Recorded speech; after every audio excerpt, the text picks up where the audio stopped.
Hello ಎಲ್ರಿಗೂ ನಮಸ್ಕಾರ. ನಾನು ನಿಮ್ಮ ಕಾರ್ತಿಕ್. ಇವತ್ತು ನಾನು ಯಾವುದ್ರ ಬಗ್ಗೆ ವಿಡಿಯೋ ಮಾಡ್ತಿದ್ದೀನಿ ಅಂದರೆ ಅದನ್ನು ಹೇಳೋದಕ್ಕಿಂತ ಮುಂಚೆ ನಾನು ನಿಮ್ಗೊಂದು ವಿಡಿಯೋ ಪ್ಲೇ ಮಾಡ್ತೀನಿ. ಅದೊಂದು ಸಲ ನೋಡ್ಕೊಂಡು ಬಂದ್ಬಿಡಿ. Did you see Kantara, sir?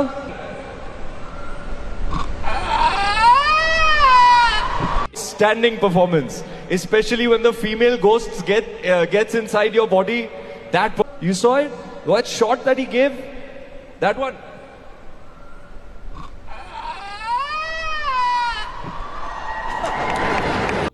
ನೋಡಿದ್ರಲ್ಲ, ಈ ಒಂದು ವಿಡಿಯೋದಲ್ಲಿ ನಮ್ಮ ರಿಷಬ್ ಶೆಟ್ರು ಯಾವುದೋ ಒಂದು ಈವೆಂಟ್ಗೆ ಹೋಗಿರ್ತಾರೆ. ಅಲ್ಲಿ ಸುಮಾರು ಜನ ಸೇರಿರ್ತಾರೆ ಆ ಒಂದು ಈವೆಂಟಲ್ಲಿ. ಆ ಈವೆಂಟಲ್ಲಿ ನಮ್ಮ ಕಾಂತಾರದ ಸಿನಿಮಾದ ಒಂದು ದೈವ ಏನಿದೆ, ಈ ಒಂದು ಗುಳಿಗ ಮತ್ತು ಈ ಚಾಮುಂಡಿ ದೇವರು ಏನಿದೆ, ಅದ್ರ ಬಗ್ಗೆ ಒಂದು ಕೆಟ್ಟದಾಗಿ ಅವರು ಇಮಿಟೇಟ್ ಮಾಡಿರ್ತಾರೆ ಒಂದು ರಣಬೀರ್ ಸಿಂಗ್ ಅವರು. ಅವ್ರು ಗೊತ್ತಿದ್ದು ಮಾಡಿದ್ರು ಇಲ್ಲ ಗೊತ್ತಿಲ್ದಿರೋ ಮಾಡಿದ್ರು ನನಗಂತೂ ಗೊತ್ತಿಲ್ಲ. ಬಟ್ ಹೆಂಗೆ ಇದ್ರು ತಪ್ಪೆ. ಯಾಕಂದರೆ ಕಾಂತಾರ ಸಿನಿಮಾ ಅಂತ ನೋಡಿದಾಗ ನಿಮ್ಗೆಲ್ರಿಗೂ ಗೊತ್ತೇ ಇದೆ. ಕಾಂತಾರ ಸಿನಿಮಾ ಅನ್ನೋದು ಸ್ಟಾರ್ಟಿಂಗಲ್ಲಿ ಯಾರಿಗೂ ಗೊತ್ತಿಲ್ದ್ರ ಬಂತು, ಕೆಲವೊಬ್ರಿಗೆ ಗೊತ್ತೇ ಇರಲಿಲ್ಲ ಕಾಂತಾರ ಒಂದು ಸಿನಿಮಾ ಇದೆ ಅಂತ. ಆಮೇಲೆ ನೋಡಿದೆ ನಿಮ್ಗೆಲ್ಲರಿಗೂ ಗೊತ್ತಿರ್ಬೋದು ಯಾವ ರೀತಿ ರೀಚ್ ಆಯ್ತಂತ. ಕರ್ನಾಟಕ ಅಲ್ಲದೆ ಬೇರೆ ರಾಜ್ಯದಲ್ಲೂ ಸಹ ತುಂಬಾ ಒಳ್ಳೆ ಪ್ರತಿಕ್ರಿಯೆಯನ್ನು ಪಡ್ಕೊಂಡಿತ್ತು ಆ ಒಂದು ಸಿನಿಮಾ. ಅದೇ ಅಲ್ಲದೆ ಅವ್ರ ಭಾಷೆಯಲ್ಲೇ ಡಬ್ ಮಾಡ್ಬೇಕಂತ ಕೇಳ್ಕೊಂಡು ಆ ಒಂದು ಸಿನಿಮಾ ನೋಡಿದ್ದಾರೆ ಬೇರೆ ರಾಜ್ಯದ ಜನಗಳು. ಅಷ್ಟೊಂದು ಒಂದು ರೀಚ್ ಪಡ್ಕೊಂಡಿತ್ತು ಆ ಒಂದು ಕಾಂತಾರ ಸಿನಿಮಾ.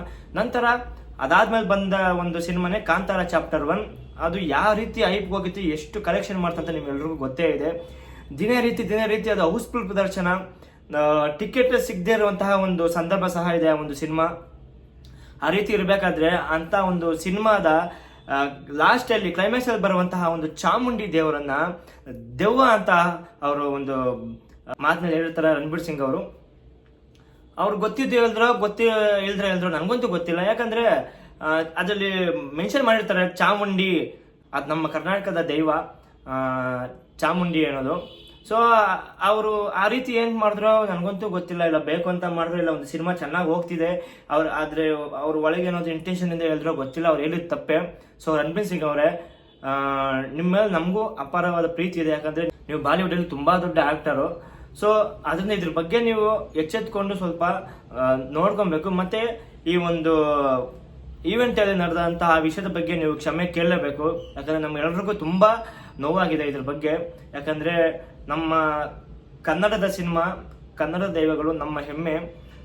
ಅದಕ್ಕೆ ಯಾರಾದರೂ ಸಹ ಈ ರೀತಿ ಒಂದು ಅವಮಾನ ಅಂತ ಮಾಡಿದಾಗ ನಮಗೆ ತುಂಬಾ ನೋವಾಗುತ್ತೆ. ಸೊ ಹಾಗಾಗಿ ನೀವು ಇದ್ರ ಬಗ್ಗೆ ಸ್ವಲ್ಪ ಎಚ್ಚೆತ್ಕೊಳ್ಳಿ. ಇದಾದ್ಮೇಲೆ ಯಾವುದೇ ದೈವ ಆಗಲಿ ಮತ್ತೆ ಯಾವುದೇ ಹೀರೋಗಾಗ್ಲಿ ಈ ರೀತಿ ಇಮಿಟೇಟ್ ಮಾಡಕ್ ಹೋಗ್ಬೇಡಿ. ಅದಾದ ನಂತರ ಇನ್ನೊಂದೇನಪ್ಪ ಅಂದ್ರೆ ಸ್ಟೇಜ್ ಅಲ್ಲಿ ಸಹ ಆ ರೀತಿ ಮಾಡಿರ್ತಾರೆ. ಮತ್ತೆ ಕೆಳಗೆ ಬಂದು ಎಲ್ಲರಿಗೂ ಕೈ ಕೊಡ್ಕೊಂಡ್ ಬರ್ತಾ ಇರ್ತಾರೆ. ಆ ಟೈಮಲ್ಲಿ ರಿಷಬ್ ಶೆಟ್ಟಿ ಅವ್ರಿಗೂ ಕೈ ಕೊಡಕ್ ಬಂದಾಗ ಅಲ್ಲಿ ಸಹ ಈ ಒಂದು ಇಮಿಟೇಟ್ ಮಾಡಿರ್ತಾರೆ ರಣಬೀರ್ ಸಿಂಗ್ ಅವರು. ಅಲ್ಲಿ ನಮ್ಮ ರಿಷಬ್ ಶೆಟ್ರು ತಡೆಯಕ್ ಪ್ರಯತ್ನ ಪಟ್ಟರು, ಅದು ಅವ್ರ ಕೈಗೆ ಆಗಿಲ್ಲ. ಯಾಕಂದ್ರೆ ತುಂಬಾ ಜನ ಸೇರಿರುವಂತ ಒಂದು ಈವೆಂಟ್ ಅದು. ಆ ಜಾಗದಲ್ಲಿ ನಮ್ಮ ಸುದೀಪ್ ಸರ್ ಏನಾದ್ರು ಆಗಿದ್ದಿದ್ರೆ ಅಲ್ಲಿ ನಡೀತಿರೋ ಕಥೆನೇ ಬೇರೆ. ಅವ್ರು ಅಲ್ಲೇ ಬಹುಮಾನ ಅಲ್ಲೇ ಕೊಡ್ತಾರೆ ಅವರು ಸುದೀಪ್ ಸಾರು. ಬಟ್ ಇವರು ನಮ್ಮ ರಿಷಬ್ ಶೆಟ್ಟಿ ಆಗಿದ್ದಕ್ಕೆ ಅದು ಸ್ವಲ್ಪ ಪ್ರಯತ್ನ ಪಟ್ಟರು ಅವರು. ಸೊ ಆ ಒಂದು ದೊಡ್ಡ ಈವೆಂಟ್ನಲ್ಲಿ ಅವ್ರ ಕೈಗೆ ಅಷ್ಟೊಂದು ತಡೆಯೋಕೆ ಆಗಿಲ್ಲ. ಸೊ ಇದ್ರ ಬಗ್ಗೆ ನಮಗೂ ಸಹ ಬೇಸರ ಇದೆ. ಆಮೇಲೆ ಅವರು ಇತ್ತೀಚೆಗೆ ಮಾಡಿರುವಂಥ ಸಿನಿಮಾಗಳು ತುಂಬ ದೊಡ್ಡ ಹಿಟ್ ಆಗವೆ ನಮ್ಮ ರಿಷಬ್ ಶೆಟ್ಟಿ ಅವ್ರದ್ದು. ಇದಕ್ಕೆ ಮುಂಚೆ ಬಂದಂಥ ಸಿನಿಮಾಗಳು ಸಹ. ಹಾಗಾಗಿ ರಣಬೀರ್ ಸಿಂಗ್ ಅವರೇ, ದಯವಿಟ್ಟು ನೀವು ಆಡಿದಂತಹ ಒಂದು ಮಾತು ಮತ್ತು ನೀವು ಮಾಡಿರುವಂತಹ ಒಂದು ಇಮಿಟೇಟ್ಗೆ ದಯವಿಟ್ಟು ಕ್ಷಮೆ ಕೇಳಲೇಬೇಕು.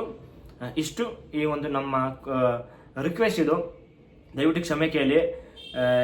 ಎಸ್ ಗೊತ್ತು ನನಗೆ, ಕ್ಷಮೆ ಕೇಳಿದ್ರಲ್ಲ ಅದು ಆಗಿರೋ ನೋವಂತೂ